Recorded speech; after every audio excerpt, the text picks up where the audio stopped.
On South Loop TV, our own Happy Lightfoot interviewed Emmanuel Lalande, Senior Vice President of Enrollment Strategy and Student Success, to speak on the future of the college and student enrollment. DePaul University has also indicated that they may be closing one of their most famous theaters after this season. And Columbia XA, Columbia's Christian student group, held an event on Earth Day, all about the small things you can do in your home and your community to make an impact. All this and more coming up on South Loop TV.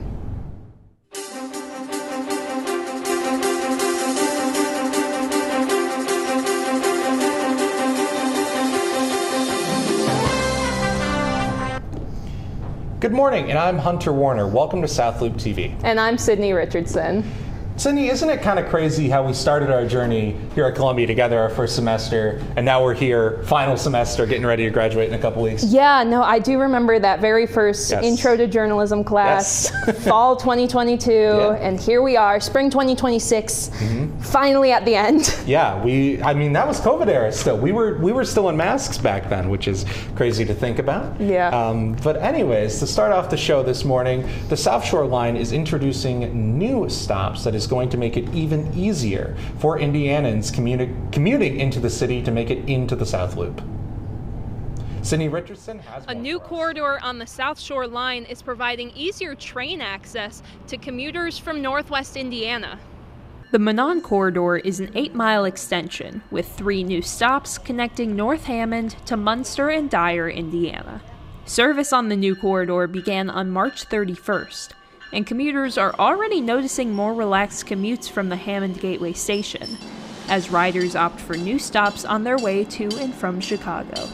Well, you could definitely tell that a lot of people take the other line because the parking lot is more empty and more space on the train from the Hammond station.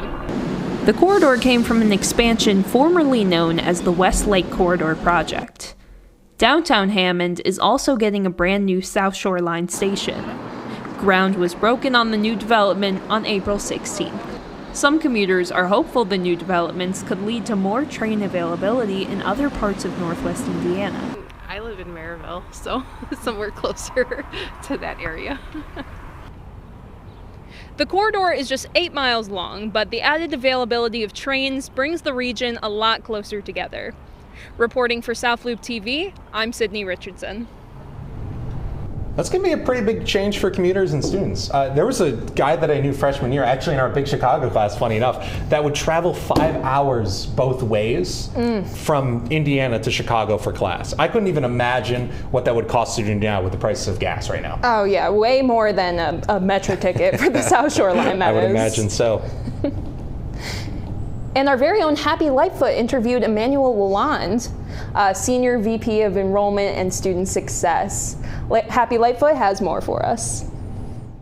Good morning and welcome to South Loop TV. I am Happy Lightfoot, and today we are joined by the Senior Vice President of Enrollment Strategy and Student Success here at Columbia College Chicago. In a time where higher education is rapidly evolving, Dr. Emmanuel's work plays a critical role in shaping how students access opportunities, persist in their studies, and ultimately succeed both inside and beyond the classroom. Thank you for joining us, Dr. Lalande. Thank you for having me. So let's get into it. Let's talk about some key strategies you guys are using to increase enrollment this coming fall. Well, again, thank you for having me here today. I think one of the things that we're working on is how do we build on the strengths that we currently have, right? So doubling down on Chicago and Chicago public schools and Illinois as a whole, increasing or expanding our access value proposition, right? Making sure that students understand while the tuition price is what it is, how do we make it more affordable to students, and actually making sure on the front end that students understand that there is a affordability that we are sensitive to, and making sure that they have the resources through scholarships to access those opportunities. So the strategy for us is really twofold. One, recruiting a student population that represents our institution, right? Okay. 54, close to 60% of our students are identify as minorities, right? So that's one. But two, recruiting the students that we currently have, which is retention and persistence. How do you incorporate student feedback into leadership decisions? Great question. I meet with SGA once a month. Okay. To make sure that we understand the pulse of the students. The Black Student Union, I go to many of their programs. Some of our students have given feedback that we have to do better with communication, right? We have to do better with students understanding the resources that are here at Columbia College. So really with our new, in the fall, Center for Student Success that we're opening in this building, is providing the opportunity for students to have a better student experience that is eliminates them from going from office to office. How can they take care of their matters in one location? So we're working to streamline our process, working to improve our advising, working to improve our communication, and students will start to see that as we work towards fall 26. You know, I'm not going to be here at the college after this month, but I am excited to see what's next for Columbia. Yeah, absolutely. I mean, you know, the first step is communication. So we got just got to keep that pushing. You know, we got to hold people accountable. So as long as that keeps going, I think that we have a bright future, and that's what's important. I agree. Columbia College Chicago isn't the only college suffering from building closures within the city. DePaul University is indicating the iconic Merle Reskin Theater will close its doors, after being owned by the university since 1978. The closure would further questions about DePaul's budget crisis. South Loop TV reporter Jalen Barlow has the latest. I'm standing in front of the DePaul University-owned Merle Reskin Theater, where there's reports that this very building behind me might close down at the end of the year. Though DePaul University is saying that they're not quite sure yet what they're going to do with the building. This building has gone on to have talents that went on to Broadway. Now, its final curtain call looms over its head. The historic 110-year-old theater, opening December 1910, will probably see its final curtain call as a DePaul-owned building at the end of the school year. I know a lot of students, such as myself and my peers, are primarily frustrated because donors specifically donate their money to the athletics department and the basketball team specifically, as opposed to the academic funding side of things. The university not officially announced a building closure, but according to WBEZ, the writing is on a wall, as a spokesperson on behalf of the university said the university is working to determine the future of Merle Reskin Theater. So whether they're in the theater school or in the School of Liberal Arts and Social Sciences and using these facilities all the time, and then that just gets taken away. It's really upsetting because I had a lot of friends in the theater school and I would go to productions at this theater. Though DePaul isn't the only college suffering from a budget crisis. I would say just find your community. Chicago is a beautiful city. It has a lot of theaters out here. It has a lot of community theaters, and there are other places spaces that you can utilize to continue your art and your practice. The DePaul University budget crisis is being monitored closely, similar to the likes of Columbia College Chicago, though there's no acting away the impacts of a building closure and also a budget deficit. Reporting in front of the Merle Reskin Theater, I'm Jalen Barlow, South Loop TV. Thanks for that, Jalen. Man, I've never been, but I mean, I hope it doesn't impact DePaul students too heavily. I know that they got a lot of campus buildings too, but you know, that still hurts. Have you been at all, Sydney? I haven't, but I do care about local theater, and I hope that everything works out for the theater school at DePaul. Yeah, I think I got to check it out, you know, before it's too late. Right. Yeah. Anyways, this morning also we have an update to the ongoing David case. Singer-songwriter David has been officially charged with first-degree murder, the destruction of a corpse, and continued sexual abuse of a minor under the age of 14. Back in September, a 14-year-old girl's body, Celeste Rivas Hernandez's body, was discovered in the 21-year-old's Tesla. David has also is being held without bond. His first hearing will be on May 1st, and prosecutors have already indicated that they have 40 terabytes of evidence, including what they are describing as massive amounts of child pornography.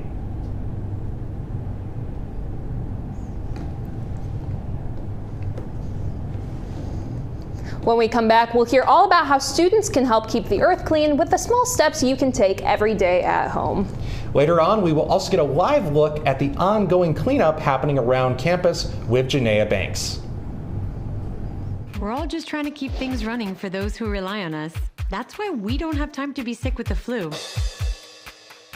We don't have time for delays. We don't have time for spills. Next.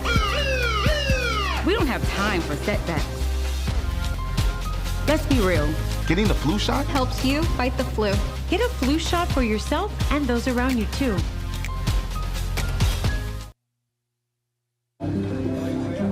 The freedom to live in safety. That's an American dream.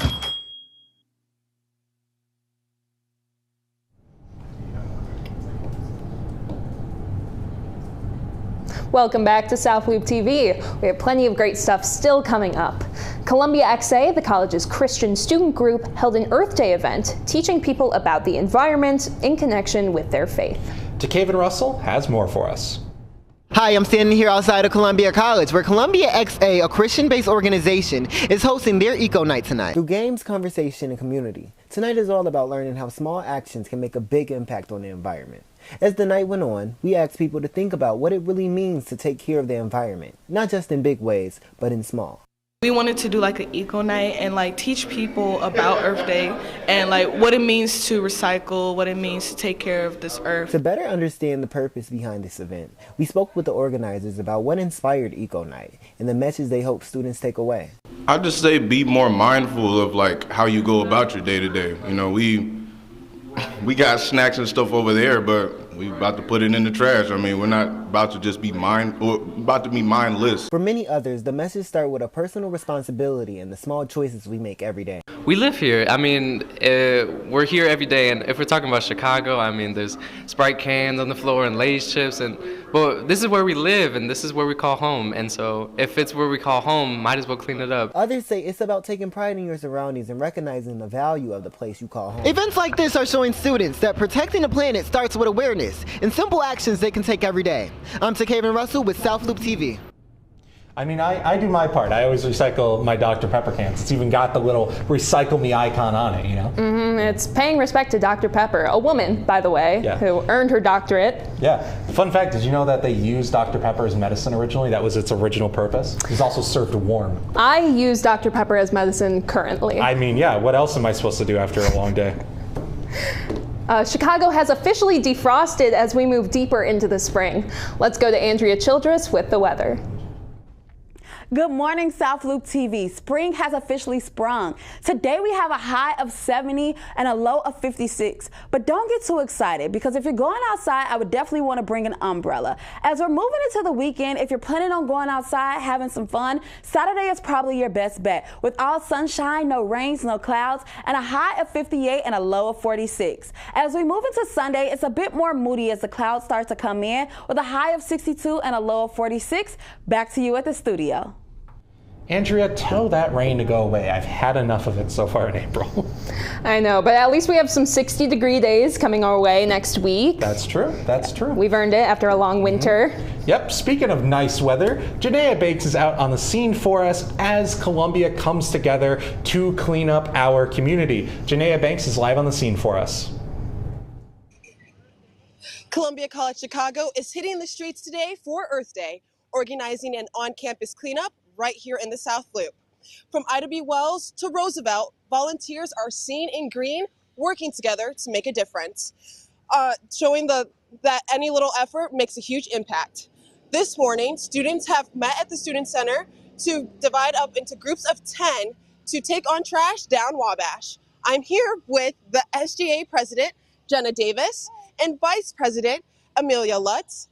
Jenna, can you please tell me, how does it feel to have such a high turnout at the Earth Day pickup? Yeah, it's really exciting. It's grown a lot over these past 4 years, so it's really exciting, and everyone is so energized to be here, so it's really happy. Yes, thank you. It's exciting. You have a lot of volunteers here. And Amelia, why do you think that an event like this is important to have on campus, let alone Chicago?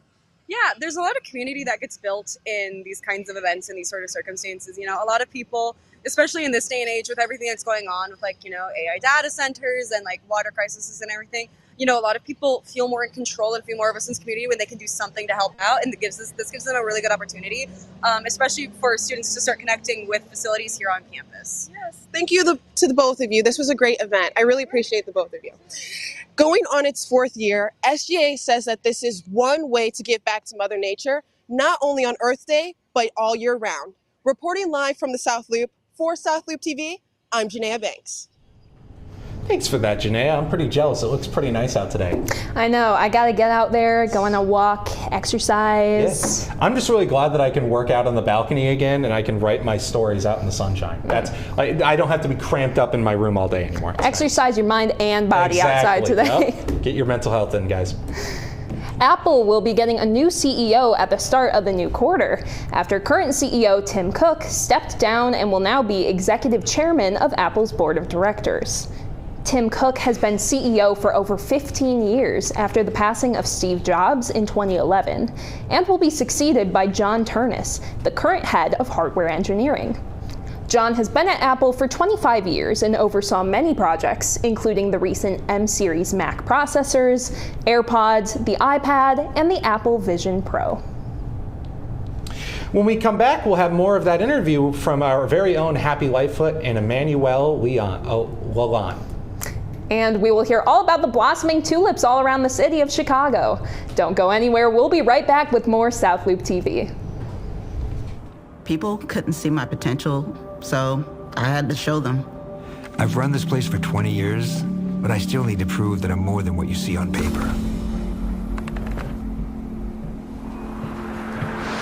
Today, I'm the CEO of my own company. It's the way my mind works. I have a very mechanical brain. Why are we not rethinking this? I am more. I'm more than who I am on paper.